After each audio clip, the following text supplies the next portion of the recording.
Bonjour les amis, dans cette vidéo je partage avec vous un extrait d'un cours complet sur la chimie organique niveau terminale et première également. Donc si vous êtes en première, cette vidéo peut vous intéresser également puisqu'on reprend beaucoup de choses qui ont été vues en première et elle concerne également les élèves de terminale puisque c'est le cours de la chimie organique au niveau terminal. On va voir tout ce qui concerne la nomenclature d'une molécule, les groupes caractéristiques, les alcanes, les alkyles, etc., etc. Donc toutes les notions de chimie organique qui sont nécessaires pour l'épreuve de spécialité sont dans cette vidéo. Si vous regardez cette vidéo sans être abonné, n'hésitez pas à vous abonner et à activer la cloche, ça permettra de faire gagner en popularité cette chaîne. N'hésitez pas les amis également à mettre des likes si vous appréciez la vidéo, à commenter si vous avez des questions. Et donc je vous laisse avec cette vidéo complète sur le cours de la chimie organique niveau terminal. Alors c'est parti. Donc on va commencer par les chaînes carbonées et les ramifications. Donc les chaînes carbonées et les ramifications. Alors,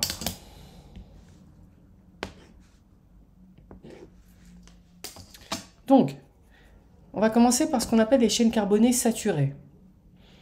Alors, chaîne carbonée saturée. Quand est-ce qu'on dit qu'une chaîne est saturée? Une chaîne carbonée est saturée. On dit qu'une chaîne carbonée est saturée lorsque, en fait, il n'y a que des liaisons simples. D'accord? Donc, chaîne saturée, ça signifie que des liaisons simples. Donc, en gros, si vous avez, par exemple, CH3 associé à CH3, ça, c'est ce qu'on appelle une liaison simple, d'accord? C'est une chaîne saturée. Pourquoi? Parce qu'on a une liaison simple. D'accord? Oui. Qu'est-ce qu'on appelle un alcane? C'est quoi un alcane? Un alcane, c'est une chaîne carbonée saturée, ouverte, dont la formule s'exprime sous la forme CnH2n plus 2. Donc, un alcane, c'est une chaîne carbonée saturée, d'accord? Donc, ouverte, de la forme CnH2n plus 2. En gros, vous avez quoi? Pour N carbone, vous avez 2N plus 2 hydrogène. D'accord? Vous prenez l'exemple du méthane. Méthane, c'est quoi? Le méthane, c'est CH4. En gros, vous avez votre carbone. Vous vous souvenez, les amis, que le carbone, il a un Z égal à 6. Donc, sa structure électronique, si vous vous souvenez de la structure électronique vue en première, 1s2, 2s2, 2p2. D'accord? La couche de valence du carbone, c'est la deuxième couche, c'est la dernière couche. Cette couche de valence, elle contient combien d'électrons de valence? Elle contient 4 électrons de valence. D'accord? La dernière sous-couche du carbone, elle contient 2 électrons. Pour qu'elle soit saturée, cette dernière sous-couche, P, il lui faut 6 électrons. D'accord? Donc, il manque du coup combien d'électrons? Il manque 4 électrons. Voilà. Donc, le carbone a besoin de 4 électrons. Donc, le carbone, en fait, il a besoin de 4 électrons. Combien il a de candidats pour créer des liaisons? Il a justement tous les électrons de sa couche de valence qui sont des électrons candidats. Donc, il va aller déployer ces électrons candidats. Tac, tac, tac. Et le plus simple, si on n'a que des liaisons simples, on va avoir la chaîne carbonée d'alcane la plus simple, c'est celle qui va contenir 4 hydrogènes. Donc, on a un premier hydrogène ici qui va être capté, puisque le carbone va avoir une électronégativité supérieure à l'électronégativité de l'hydrogène. Le carbone va pouvoir attirer 4 atomes d'hydrogène pour pouvoir récupérer leur électron et ainsi se stabiliser, saturer sa dernière sous-couche. Voilà globalement, je ferme cette petite parenthèse de la création des liaisons, mais le méthane, c'est une chaîne carbonée simple, c'est un alcane, d'accord? Pourquoi un alcane? Parce que pour un carbone, vous avez 2 fois 1 plus 2. 2 fois 1 plus 2, ça fait 2 plus 2, ça fait 4, CH4, d'accord? Le méthane, c'est une chaîne carbonée. Donc, vous prenez l'éthane, C2, H 2 fois 2, 4 plus 2, 6, c'est également une chaîne carbonée du type alcane, d'accord? C'est une chaîne saturée parce qu'il n'y a que des liaisons simples. Maintenant, vous avez des chaînes carbonées qu'on va appeler insaturées. Donc, chaîne carbonée insaturée. Les chaînes carbonées insaturées, quand vous avez dans une chaîne ce qu'on appelle une insaturation c'est quoi? C'est une liaison double ou triple, d'accord? Donc, on dit qu'une chaîne est insaturée. Une chaîne carbonée est insaturée lorsqu'elle est composée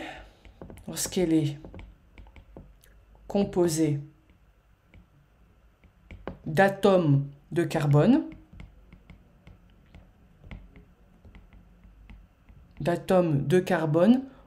comportant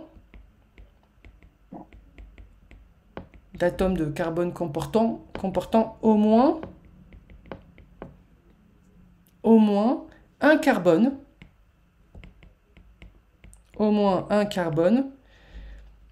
lié par une liaison double.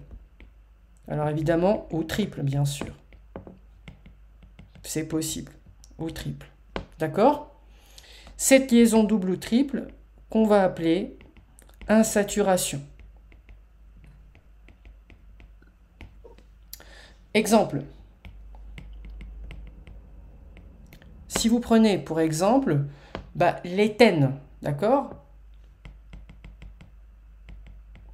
L'éthène, c'est quoi? Vous avez en fait CH2 et CH2, et vous avez entre les deux une double liaison. Ça, c'est une chaîne qui est insaturée, une chaîne carbonée insaturée, parce qu'on a une liaison double. D'accord?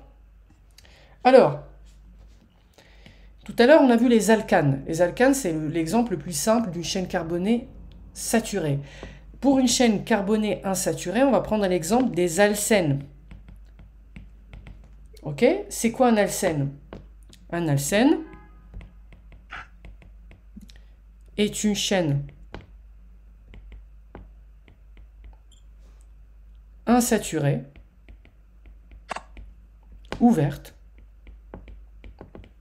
dont la formule générale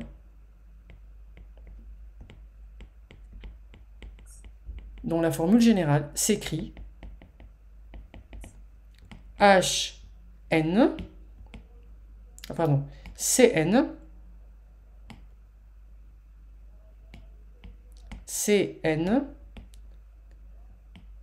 H2N plus 1. D'accord? CnH2N, pardon.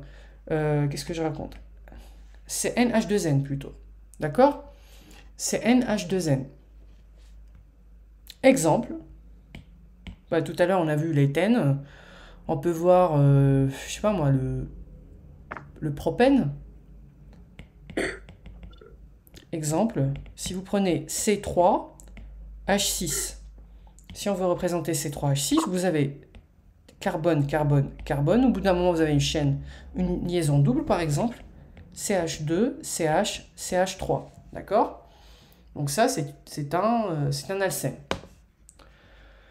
Est-ce que jusqu'ici, c'est clair? Oui. Très bien. Ensuite, on a les chaînes ramifiées. D'accord? Chaîne ramifiée.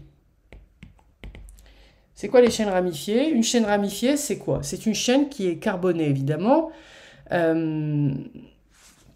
principale, à laquelle on va greffer des ramifications. D'accord? C'est comme si on avait des ramifications auxquelles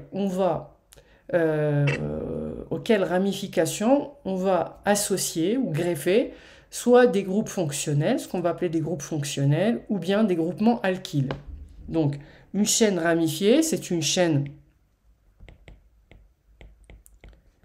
carbonée principale, d'accord, qu'on va appeler principale. Donc, une chaîne principale sur laquelle sont liés un ou plusieurs groupements d'atomes.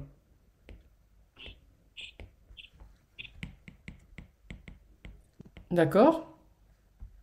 Ces groupements d'atomes, on les appelle les ramifications, appelées ramifications. Et on a deux types de ramifications. Vous avez ce qu'on appelle des groupements ou des groupes fonctionnels. Et vous avez des groupements alkyles.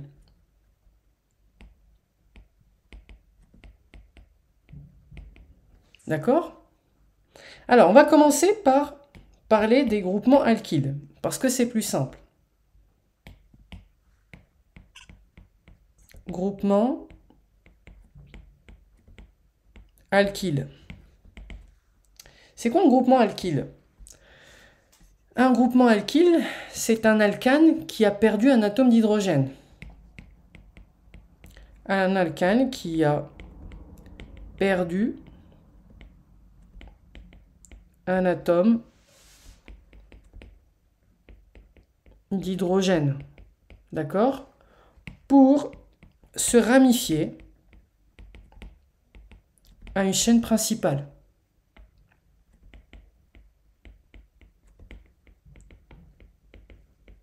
Ok? Donc, la formule générale d'un groupement alkyle, c'est la formule suivante. Vous avez un alkane qui a perdu un hydrogène. Un alkane, généralement, c'est NH2N plus 2, n'est-ce pas? Donc, s'il a perdu un hydrogène, un alkane, il reste juste 2N plus 1. D'accord? Donc, en gros, vous avez une petite ramification, d'accord? Une grappe qui se plug à une chaîne principale, qui se branche à une chaîne principale. Et en fait, pour qu'elle puisse se brancher à une chaîne principale, il faut qu'il lui manque un hydrogène pour pouvoir justement rejoindre la chaîne principale. Donc, un exemple. Vous prenez, je ne sais pas moi, par exemple, vous avez une chaîne principale, vous avez l'éthène, donc l'éthyle, parce que les alkyles ont le préfixe -yle. Donc si vous prenez CH2, CH3, ici vous avez une disponibilité pour aller se greffer à une chaîne principale.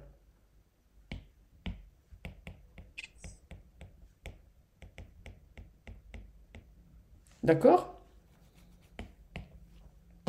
Voilà. Donc voilà, donc ça c'est le premier type de ramification.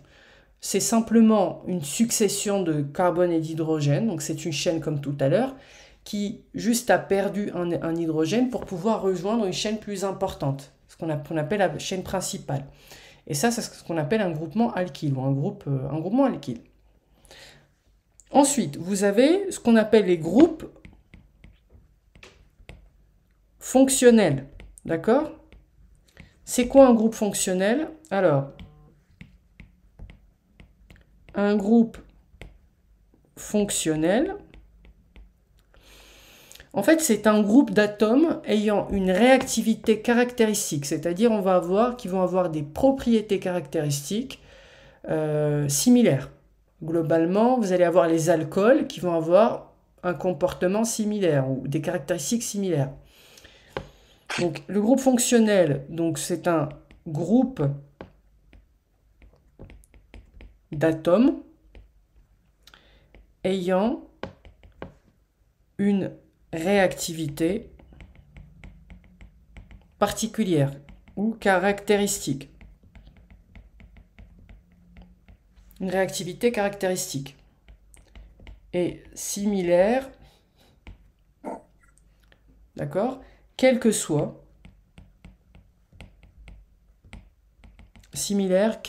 la molécule dont il fait partie. C'est pour ça qu'on parle de groupe de molécules. Par exemple, toutes les molécules organiques qui vont avoir une terminaison OH, on va les appeler, donc ce groupement-là, groupement OH, c'est un exemple de groupement fonctionnel. On va voir par la suite ce que c'est.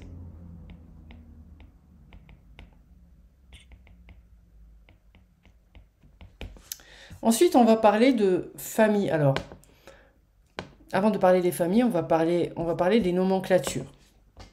Ce que vous devez connaître, vous avez 2 tableaux à connaître par cœur. Vous avez un tableau qui vous donne une correspondance entre les numéros. Alors, attendez, il faut que je le retrouve. Tac, voilà. Entre le nombre de carbone en fait qui constitue la chaîne et le préfixe à utiliser.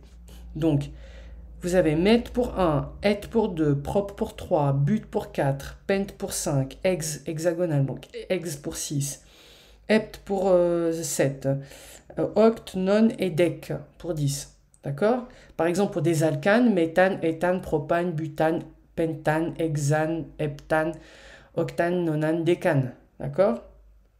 Ça, il faut que vous connaissiez par cœur, que vous sachiez par cœur. C'est important pour les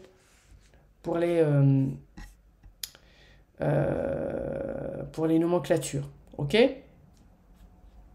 Et vous avez ce qu'on appelle des suffixes. D'accord? Ça, ce sont les préfixes. Donc, je vais faire un petit copier-coller et je rajouter au fichier ici. Oups.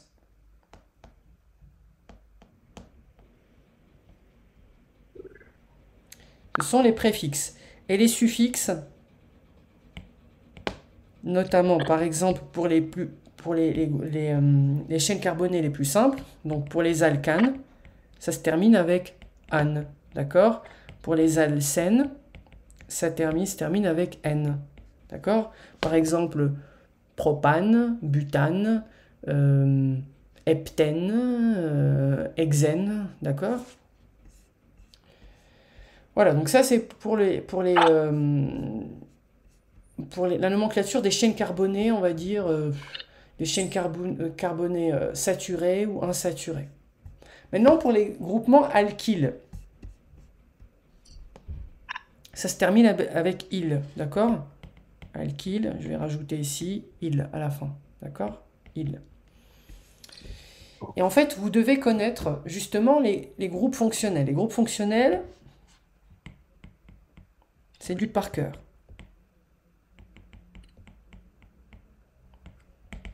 C'est un peu du par cœur. Donc les groupes fonctionnels, c'est ce tableau-là, il faut que vous le connaissiez par cœur. D'accord? Si vous avez une chaîne principale à laquelle vous avez greffé, par exemple COOH, il s'agit d'un acide carboxylique. Si vous avez 2 chaînes R et R', qui sont cimentées par des liaisons COO, vous avez un ester. Et vous avez à droite le suffixe, d'accord? Comme ici on a pour les esters, donc pour les acides carboxyliques, le suffixe c'est oïque. Par exemple, l'acide méthanoïque, d'accord? Si vous avez comme chaîne principale le méthane, R, vous avez l'acide méthanoïque. Les esters, on a 2 chaînes, R et R'. On va voir un exemple justement qui porte sur ça. Les amides, vous avez pareil 2 chaînes R et R' qui sont liées par CONH. Et donc ça, c'est la famille, c'est le groupe fonctionnel des amides. Les aldéhydes, COH. Les cétones, CO avec 2 chaînes R et R'. Les alcools avec OH à la fin. Les amines, vous avez des amines primaires, secondaires, tertiaires. Voilà, donc ce tableau aussi, il est important à connaître. et à retenir. On va voir ensemble comment, dans des exemples, comment on nomme justement les molécules à l'aide de ces groupements fonctionnels. Alors, là c'est la partie la plus délicate, j'ai envie de dire, et c'est ce qu'on va voir tout de suite. Donc, la détermination du nom d'un composé, ou nomenclature, ou nom d'un composé organique. Alors, nom d'un composé organique.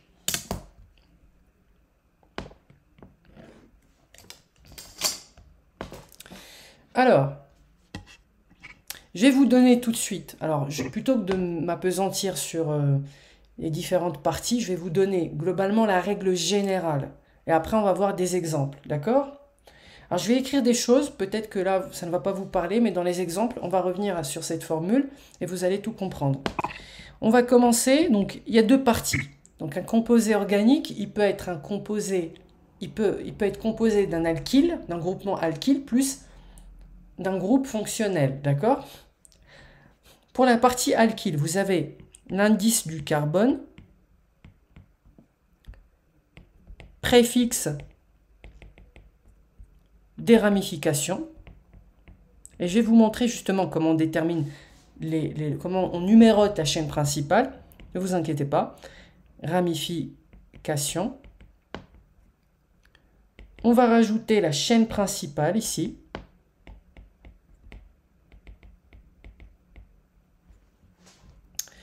Ensuite, on va passer au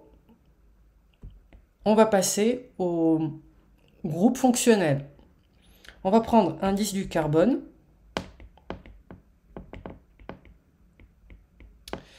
Puis suffixe. Alors, suffixe, hop. De fonctions.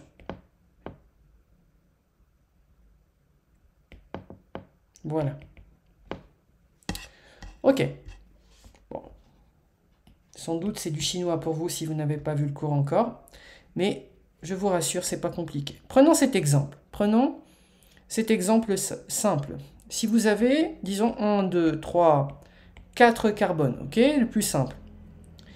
Le premier carbone, on a hydrogène, hydrogène, hydrogène. Donc jusqu'à présent, il n'y a pas de difficulté, donc CH3. Donc le deuxième ici, carbone ici, H. Et plutôt que d'accrocher un hydrogène à ce carbone, on va faire un CH3. C'est une ramification ici, d'accord? Ce n'est pas un hydrogène qui occupe, ce doublet liant, mais c'est plutôt un CH3. Pour les autres, c'est simple, on va garder des hydrogènes, d'accord? Alors, en fait, si on n'avait que un hydrogène ici, ce serait quoi? 1, 2, 3, 4, on a 4 carbones, donc ce serait... Comment on aurait appelé ce composé s'il n'y avait qu'un hydrogène ici, à la place? Amir. Amir, t'es là? Ton micro est coupé.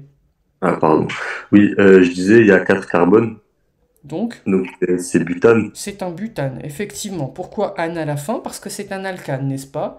Toutes les liaisons sont simples, donc il n'y a pas d'insaturation. On a 4 carbones, donc c'est du butane. Et en plus, vous remarquez bien que si je veux compter les carbones, donc j'en ai 4. Si je compte les hydrogènes, je vais en avoir 10. Parce que c'est 2N plus 2. 1, 2, 3, 4, 5, 6, 7, 8, 9, 10. Donc on a Cn, H2N plus 2. Donc c'est bien un butane. Mais maintenant, imaginons, on revient à la situation initiale. On a décidé de greffer ici, non pas là où il y a la liaison bleue, non pas un hydrogène, mais carrément un CH3.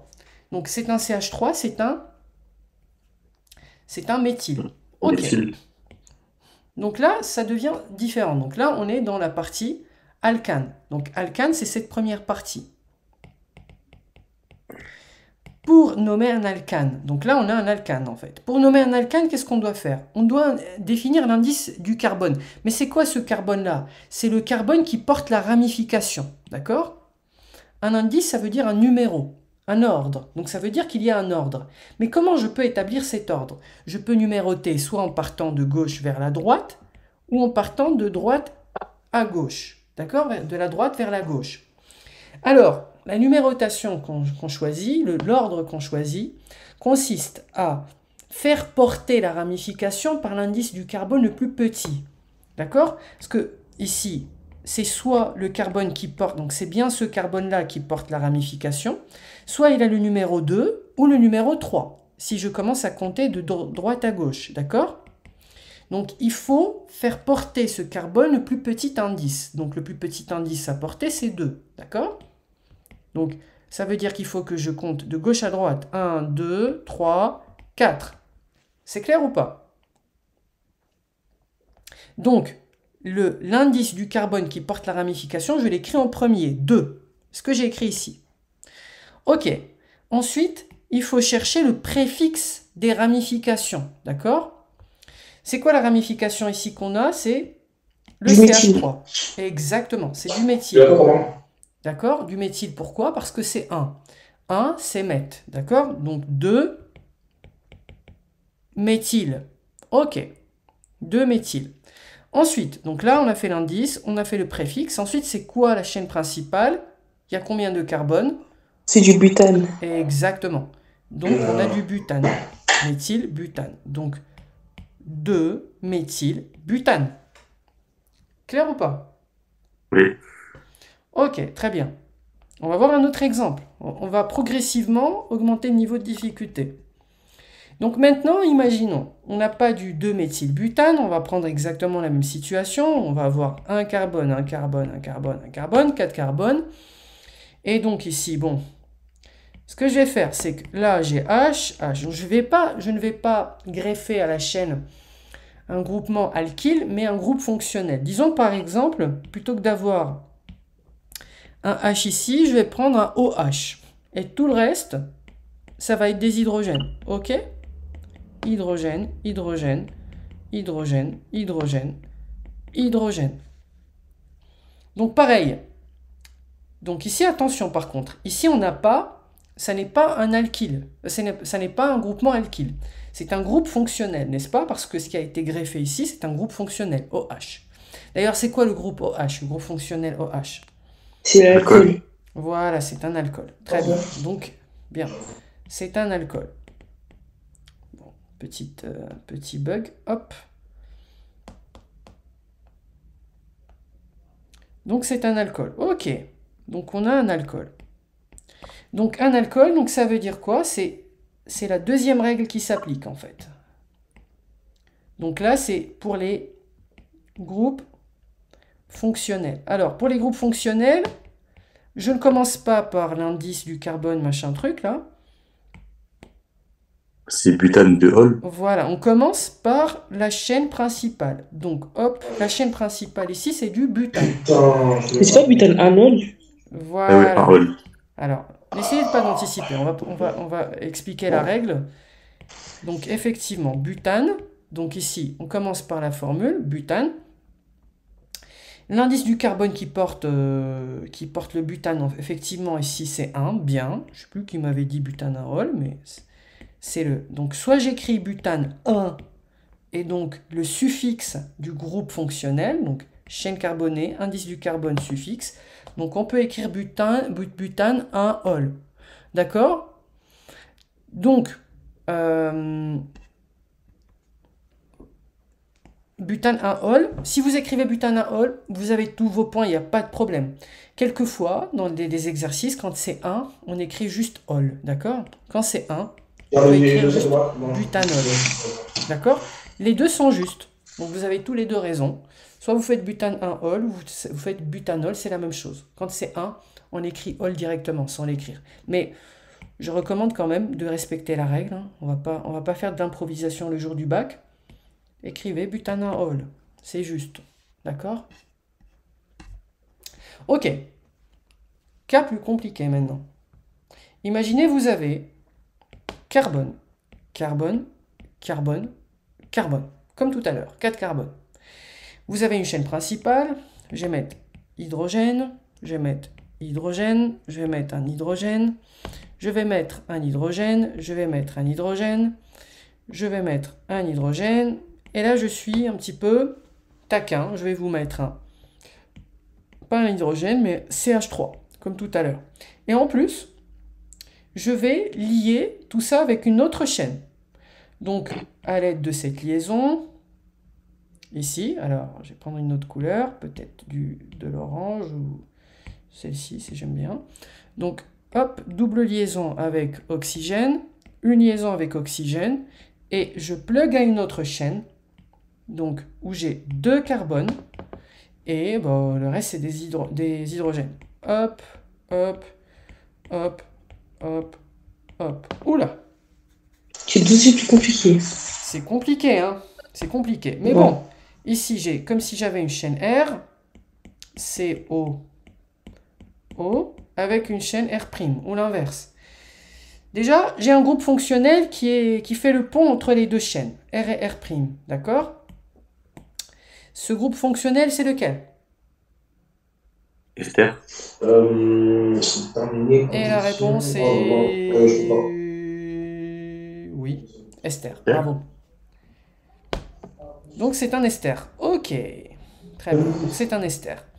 Et en fait, non seulement c'est un ester, donc on n'a pas qu'une chaîne... On a les deux. On a un groupe fonctionnel, et puis si vous regardez bien la chaîne R, la chaîne ici R, on a un alkyle aussi, parce qu'on a un CH3 ici, n'est-ce pas?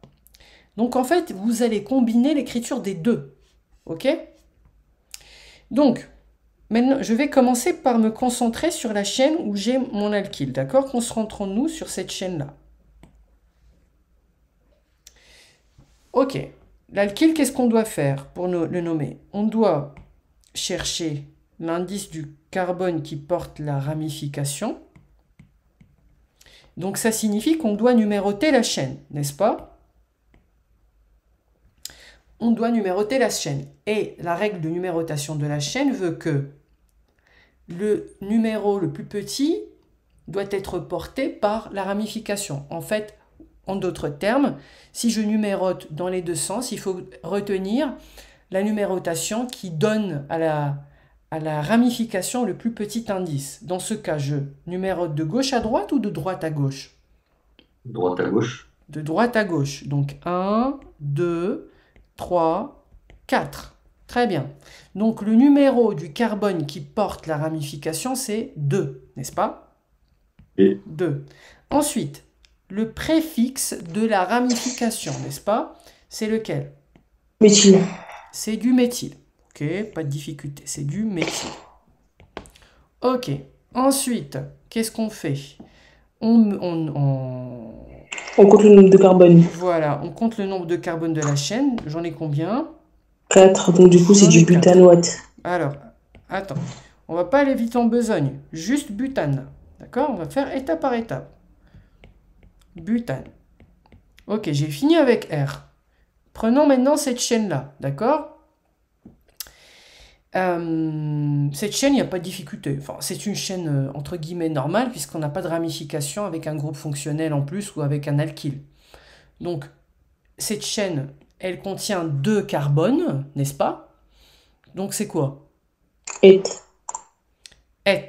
Alors, toi, tu as été maline. Tu as dit et. Tu pas dit éthane, éthyle. C'est et quoi? Là c'est éthyle du coup. Éthyle. Pourquoi éthyle? Parce que la terminaison de l'ester c'est du OAT pour le premier et du IL pour le deuxième. Ouais, pourquoi il pour le deuxième? Parce que justement, tu vois, tu n'as pas tous les hydrogènes en fait, d'accord? Donc ici, il te manque un hydrogène. Donc c'est R', on va considérer que R' a été greffé à la chaîne R, d'accord? Et quand on greffe une ramification, c'est toujours un alkyle.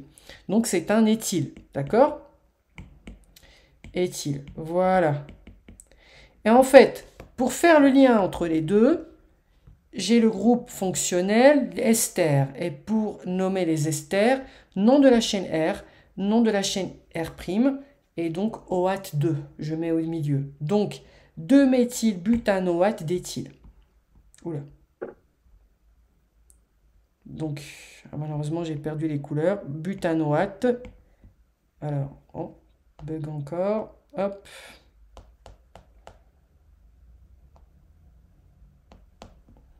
Butanoate d'éthyle. Donc, OAT. Alors, je prends le rouge. OAT d'éthyle. Et donc, ça me donne la nomenclature. Ok. Je ne crois pas que vous aurez plus difficile que ça au bac si jamais vous devez nommer une molécule. Mais c'est pas grave, mais moi j'ai mis 2 éthyle. C'est pas grave, non? 2 éthyle? Où ça?